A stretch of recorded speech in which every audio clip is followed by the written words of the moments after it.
Aurora Nacarino Bravo, ¿qué tal estás? Muy bien, Joaquín, muchas gracias. Oye, pues, no, yo, Aurora, te veo una intelectual, ¿no? Española, ¿eh? Lo que diría de ti, te he escuchado varias veces desde hace años. Eres una speaker frecuente en las instituciones de más prestigio, ¿no? de este país, todo eso a pesar de tu juventud, expolítica de Ciudadanos, es diputada de Ciudadanos.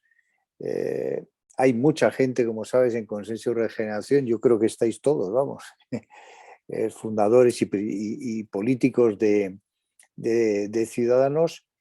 Y como siempre te digo, y por eso lo quiero decir todavía sin dejarte hablar, y siempre te digo cada vez que te veo, de esas personas que yo humildemente considero que por vuestra juventud, vuestra preparación, sois las personas que tenéis que dar un paso adelante para mejorar este país. Sois vosotros los que lo tenéis que hacer. Y dicho esto, Aurora, cuéntanos quién es Aurora. Toma.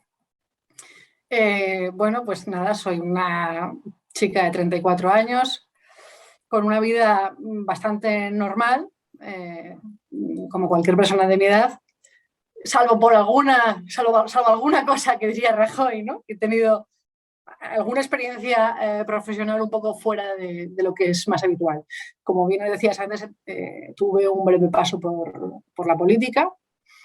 Y ahora me dedico al sector editorial, donde ya trabajé antes de estar en política y ahora digamos que he regresado y vivo mucho más tranquila que antes. Me dedico a hacer libros, que es una tarea apasionante y que me llena mucho. Así que, bueno, esa es un poco mi vida. Muy bien, Aurora. Vamos a comentar una cosa que tuvo un éxito tremendo y me encantó, me hizo realmente feliz, ¿no? Este acto de España Juntos Sumamos, ¿no? Que en su día creó el gran Jaime Carvajal, ¿no? Y que a él le encantaría ver los pasos, ¿no? que esta institución está dando. Y me encantó esa imagen el otro día en el Ateneo, la semana pasada, esa imagen de, por un lado, Felipe González, Herrero de Miñón y Roca, ¿no? Padres de la Constitución, dos de ellos, y bueno, Felipe González, y por otro lado una generación de gente joven también con los estudios constitucionales y profesores de constitucional, de alguna manera, si me permite, liderados por Germán Teruel, a quien aprecio mucho, socio de Consenso y Regeneración y gran persona. Y en el centro, Aurora Nacarino. Eso me imagino que no se te va a olvidar.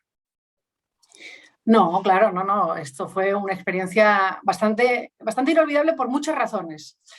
Primero, porque tú antes hablabas de Jaime Carvajal. Bueno, si aquello fue posible, si un proyecto como España Juntos Sumamos es posible, es precisamente gracias al empeño personal de un tipo como Jaime Carvajal, que estaba empeñado en hacer de su país un lugar mejor, en contribuir al diálogo entre diferentes, también entre generaciones diferentes. Y eso fue lo que vimos el otro día en el Ateneo, ¿no? Además, un escenario tan solemne, ¿no? Por el que han pasado tantos personajes ilustres de nuestra historia y que teníamos tantas ganas de honrar con una conversación de altura, y creo que la tuvimos. Dos padres constitucionales, el presidente con el mandato democrático más largo hasta la fecha, y al otro lado una generación, como tú decías, de gente muy joven, pero muy válida, ¿no? Muy potente intelectualmente hablando, académicamente hablando, y con muchas cosas que decir, ¿no? Con un futuro por delante eh, por escribir. Y yo, como tú dices, ahí sentada en medio, bueno, disfrutando del momento. Bueno, la foto que me imagino que la tendrás muy cerca, y siempre presente en tu vida. Oye, en ese acto hubo cosas extraordinarias. Fíjate que me encantó cuando Roca dijo, y me gustaría que expusieras un poco eso, cuando Roca dijo, lo más importante en la Constitución, en una Constitución, no es la letra, ¿no? que evidentemente lo es, sino la música. Me pareció una cosa muy bonita. ¿La quieres elaborar un poquito? No, está claro, ¿no? A veces nos debatimos demasiado sobre el contenido, sobre la letra de la Constitución, y efectivamente lo que importa es el espíritu de la Constitución, ¿no? Casi es algo efectivamente espiritual, ¿no? Esa regla de compromiso kelseniano, ¿no? con la Constitución, que es probablemente lo que está fallando. Lo que estaba diciendo Roca en el fondo es, lo que nos falla no es tanto el contenido de la Constitución, sino la música que suena alrededor de la Constitución, ¿no? los que tienen que tocarla. Y después creo que abundaba más en esa idea Felipe González cuando hablaba de temas como la falta de lealtad institucional en España. Porque cuando nos sentamos, y es imprescindible que lo hagamos, hablar de una cosa tan importante como la actualización del texto constitucional, es decir, hay gente que tiene un respeto por la Constitución y a veces cae en el error de sacralizarla. Cuando sacralizamos la Constitución la hacemos de cristal, es decir, muy rígida, pero al mismo tiempo muy frágil. La mayor forma de garantizar la longevidad de la Constitución es saber ir actualizándola para que cada generación pueda reengancharse a ella, ¿no? y la sienta al mismo tiempo como propia. Eso no significa, por supuesto, cambiarla de arriba abajo, pero sí hacen falta pequeñas actualizaciones. ¿Cuál es el problema que tenemos? Bueno, ¿cómo vamos a abordar algo tan importante en nuestro país como la actualización del consenso del 78?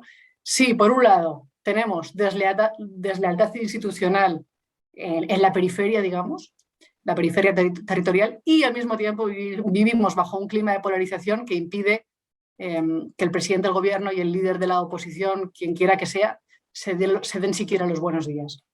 Es decir, bajo esas dos premisas, abordar nada, ningún tema de calado en España, mucho menos algo tan profundo como una actualización constitucional es posible. Es decir, si no hay lealtad institucional y si no hay un diálogo posibilista entre los actores principales, entre los partidos políticos y singularmente entre el presidente del gobierno y el líder de la oposición, pues esto no va a ningún sitio. Claro. Fíjate que recuerdo que un día charlando con Javier Tajadura y con Germán Teruel, Germán amistosamente me riñó cuando yo dije, Consenso y Regeneración ha nacido para defender la Constitución, y me dijo, no es defender la Constitución, es defender los valores constitucionales. Los valores constitucionales, o lo que es el espíritu, o lo que es, como Roca decía, la música, eso no cambia. Lo que cambia, puede cambiar y debe cambiar en algunas cosas porque hay que actualizarla, es la Constitución. Me parece que está muy bien dicho los valores constitucionales, ¿no? Que eso ¿no te parece que es la manera de realmente, eso sí que no cambia, esa es la música y eso es donde tiene que estar la lealtad, en ese espíritu, ¿no? Exactamente. Oye, Aurora, vamos a ver, tu paso por la política, cuéntanos. Fíjate que yo, esto lo explico varias veces, cuando hice el ejercicio de hablar con 100 y pico personas para crear Consenso de Regeneración, los que yo pensaba que eran los líderes sociales más importantes de la sociedad civil en nuestro ámbito de la defensa de los valores constitucionales, también hablé contigo, siempre, claro, vi pues, gente estupenda, ¿no? Pero fíjate que si yo tuviera que, en fin, que decir dónde vi más talento, lo vi en las personas que en su momento fundan Ciudadanos y antes UPyD, que de alguna manera además algunos fueron los mismos, ¿no? Y ahí estuviste tú. ¿Qué nos cuentas de tu paso por la política? Bueno, fue corto.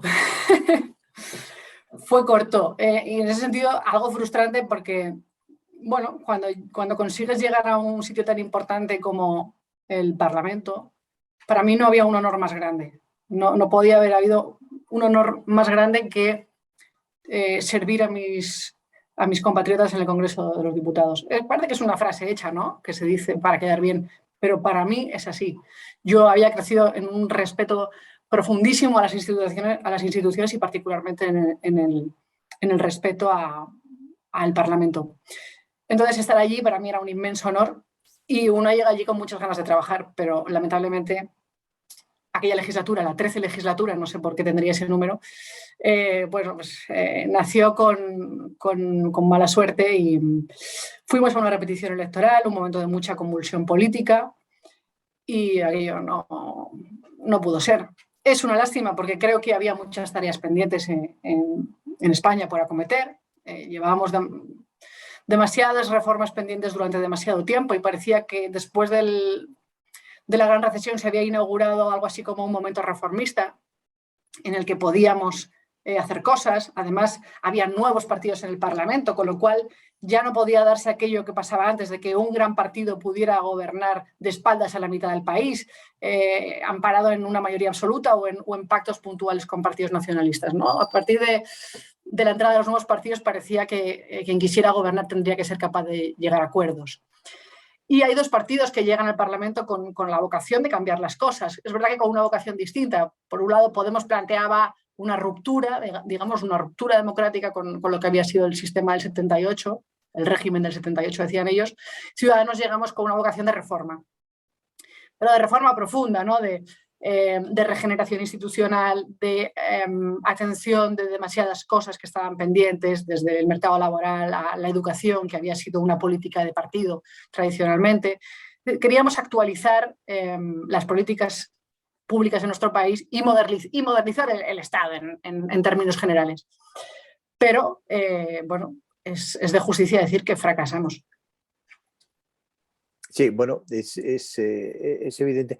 Oye, si tuvieras tú que decir, digamos, para otras formaciones políticas o para formaciones políticas nuevas que pudieran aparecer, aprovechar, digamos, los errores que pudo cometer Ciudadanos para llegar el descalabro, si me permites, que ha tenido, ¿qué aconsejarías no hacer o qué aconsejarías hacer para que un partido reformista con un talento extraordinario en la mayoría de sus miembros, con unas expectativas extraordinarias, pasara lo que pasó?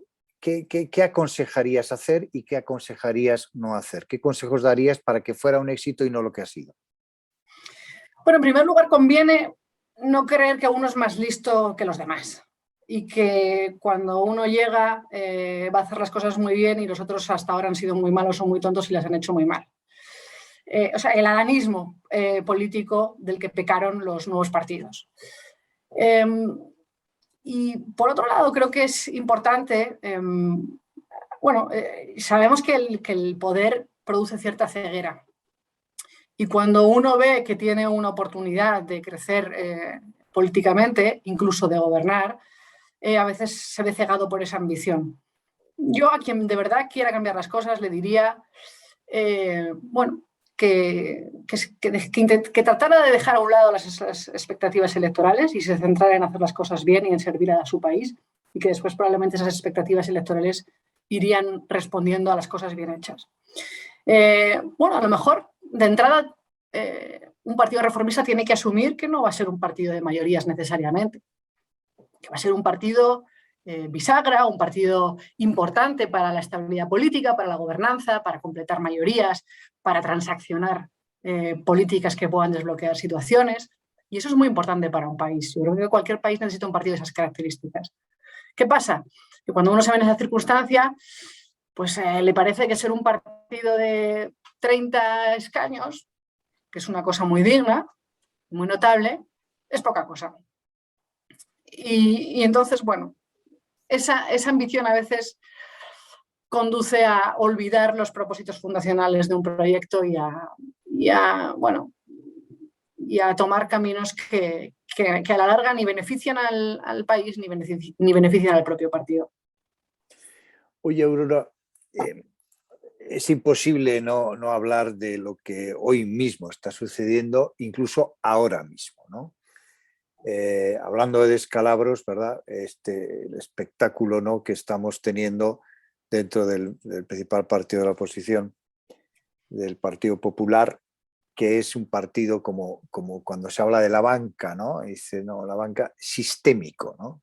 Sistémico. Es decir, que no solo afecta lo que le pueda pasar, para bien o para mal, no solo afecta al propio partido, sino afecta al país en su conjunto, ¿no?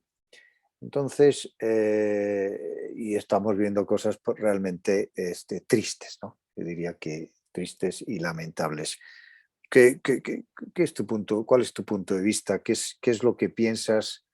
eh, si es que hay algo que aprender de todo esto. Bueno, yo me quedo con lo que decía el otro día Felipe González precisamente en el Ateneo, que nadie se piense que esto es bueno para alguien, para algún partido, ¿no? Esto no es bueno para el PP, pero esto no es bueno para España. Que uno de los dos partidos más importantes de nuestro país esté en esas circunstancias, desde luego que nadie piense que puede ser bueno para el país. Por otro lado, a mí tengo que reconocer que me da cierto pudor cuando se abren las costuras de la política y se ve lo cutre que es por dentro en muchas ocasiones. Y esto es lo que hemos visto, ¿no?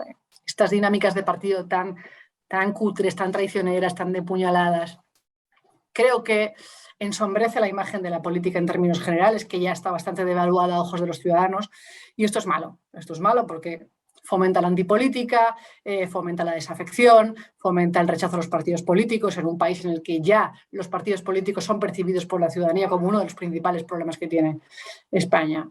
Así que nada de esto es una buena noticia. Y además, bueno, si alguien pudiera estar pensando en entrar en política, en tomarse en serio lo que está pasando en España, en tratar de participar, en tratar de proponer soluciones, pues a lo mejor cuando ve esto sale corriendo, ¿no?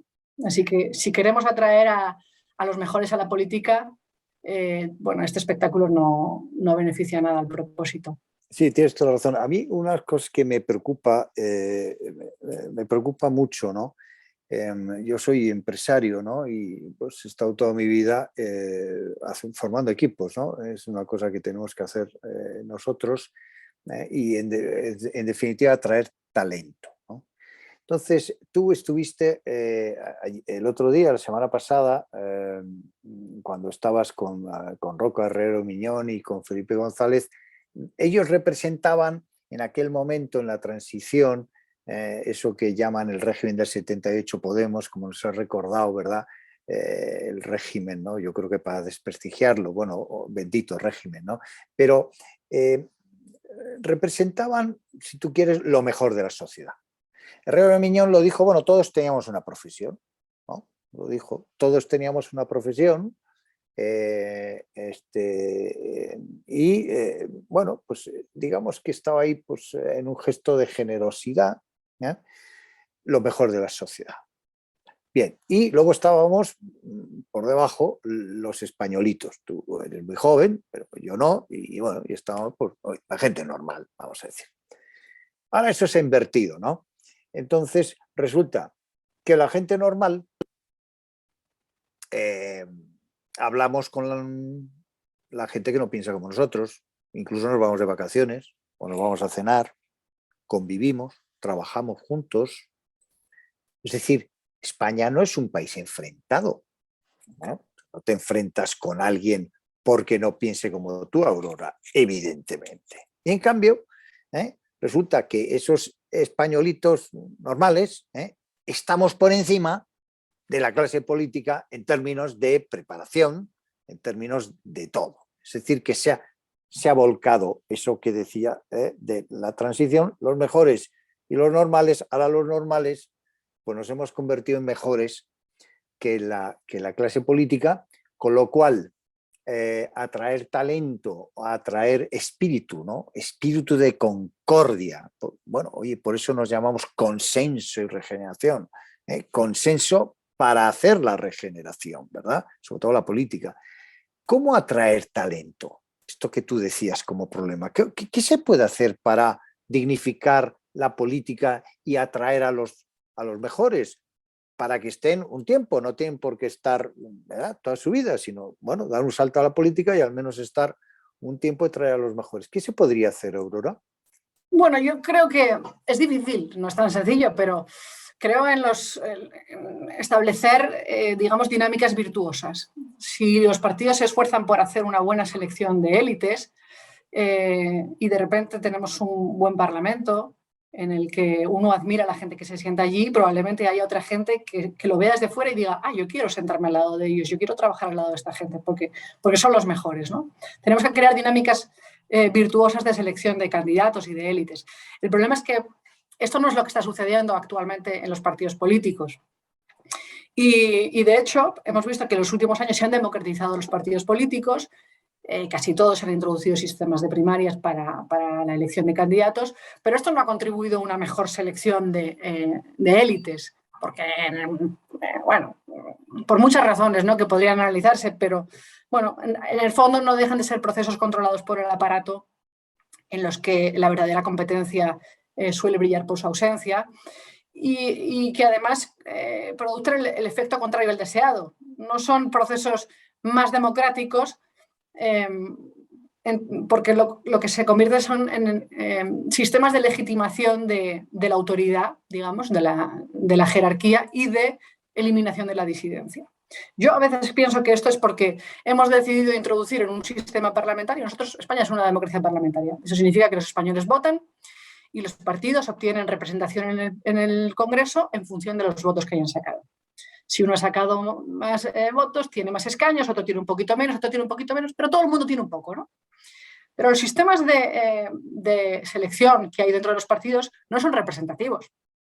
Uno vota, hay un ganador, y el ganador, amparado en esa victoria, dice: toda la disidencia me la pulo, los elimino, y cualquiera que quiera discrepar de la decisión que tomo, lo acallo porque digo, yo tengo el mandato de la militancia. Es decir, no produce resultados más democráticos, sino menos democráticos. Y creo que eso también está detrás del proceso nefasto que tenemos de selección de élites. Sí. Por otro lado, no hay que olvidar que si los partidos actúan de esta manera, se comportan de esta manera y seleccionan candidatos de esta manera, es porque de algún modo eso se premia en las urnas. Entonces hay un círculo vicioso ahí, ¿no? De algún modo los votantes refuerzan este estado de cosas y de algún modo y tampoco se puede cambiar el estado de cosas porque para que los ciudadanos pudieran demandar otra cosa, alguien tendría que proponerla, ¿no? Esta cosa de Schumpeter de que la demanda no es exógena, la demanda no es independiente de la oferta, es decir, la demanda de los ciudadanos no es independiente de la oferta política existente. Así que tiene que haber algún valiente que alguna vez se atreva a romper el hielo y a proponer una política distinta y ver si después los españoles le siguen, que yo creo que le seguirían. Muy interesante, Aurora, lo que dices, y te anuncio que vamos a organizar en Consenso y Regeneración junto con la Fundación Jean Bosca y las instituciones y sociedades civiles, digamos, que hacemos esta red de Consenso y Regeneración, entre los cuales pues, juntos sumamos y, en fin, la España que reúne, Hay Derecho, en fin.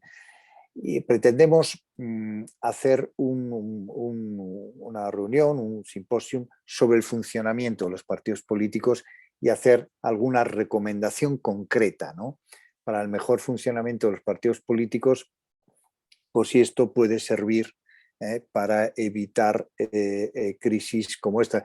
Tampoco nos podemos caer de un guindo, que decir, la política, o sea, no, esto no es exclusivamente de España, ni exclusivamente del PP, ¿no? El Partido Socialista pues tuvo también sus problemas y pasa todo el mundo. Pero yo creo que en España, si bien es cierto, como digo, que no es el único lugar donde pueden pasar cosas de este tipo, pero sí aquí dentro de una polarización, digamos, más extrema que en otros lados, y eso es lo que habría que evitar. Entonces yo te quiero decir eso, que vamos a hacer eso, vamos a hacer este simposium a final de mayo y que esto que nos has contado lo contarás, si así te parece, en esa gran reunión que pretendemos hacer. El problema es que como contemos cómo funcionan por dentro los partidos políticos, igual, igual ya terminamos de estropearlo, ¿no? Igual la gente ya es que sale corriendo definitivamente. Bueno, Como las leyes y las salchichas, mejor no saber de qué están hechos. Haremos lo que podamos. Oye, para ir terminando, Aurora, lo único que es común a estas charlas que hacemos, que vamos, como ves, hablando de las cosas conforme van saliendo, es magnífico porque o sea, lo que diferencia para mí una entrevista de una charla es que la charla no la preparas. O sea, una charla con otra persona, si tú vas a estar con otra persona mañana para tal, bueno, a no ser que sea una reunión de trabajo o lo que sea, pues si vas a ver a alguien o tomar un café, no te preparas lo que vas a decir y hoy simplemente hablas. Pero lo único que es común a todas ellas es que termino preguntando por algo que quizás ya has lanzado una serie de ideas sobre tus sueños sobre España. ¿Qué te gustaría ver en España? Algo relativamente realista, no un sueño imposible, sino algo relativamente realista en el corto o medio plazo. ¿Qué te gustaría ver en España? ¿Qué te gustaría que sucediera en España? Y con esto terminamos, Aurora. Bueno, no creo que España necesite acometer unos sueños demasiado inalcanzables. Creo que los problemas que tiene no son tan diferentes de los que tienen los países de su entorno. A veces conviene no hacer juicios demasiado catastróficos sobre el estado de nuestro país. En esto no somos tan especiales. Pero sí me gustaría que pudiéramos superar esta fase de polarización, que por otro lado tampoco creo que vaya a ser eterna, y que podamos ver de nuevo a líderes de los principales partidos políticos dándose la mano, sentándose en una mesa, llegando a acuerdos y poniendo en marcha reformas que, por un lado, llevan demasiado tiempo enquistadas y, por otro lado, no deberían ser demasiado difíciles de acometer. Muy bien, Aurora. Pues nada, pues ha sido un placer. Espero que, como yo, pues lo hayamos pasado bien charlando sobre estos asuntos que creemos que, bueno, podemos poner nuestra aportación, nuestro granito de arena digamos, a salir de esa polarización, ¿no?, política en la que estamos y, bueno, y entendernos, como dices tú, en un país normal, ¿no? Tampoco tenemos que dramatizar las cosas y pensar que esto es un infierno mientras tenemos los grandes paraísos, ¿no? Sobre todo la gente de mi generación, ¿no?, que estuvo décadas diciendo y queremos ser una democracia como las grandes democracias y tal, y luego resulta que las grandes democracias, pues estamos hablando del Reino Unido, de Estados Unidos, estamos hablando de Francia, y luego resulta que pasa lo que pasa en el Reino Unido, pasa lo que pasa en Estados Unidos y dices, bueno, al final todos un poquito parecidos. Muy bien, Aurora, muchísimas gracias y hasta que nos veamos en el próximo evento, encantado de charlar contigo. Muy bien, pues Joaquín, muchísimas gracias a ti por invitarme y nada, con ganas de que nos veamos pronto.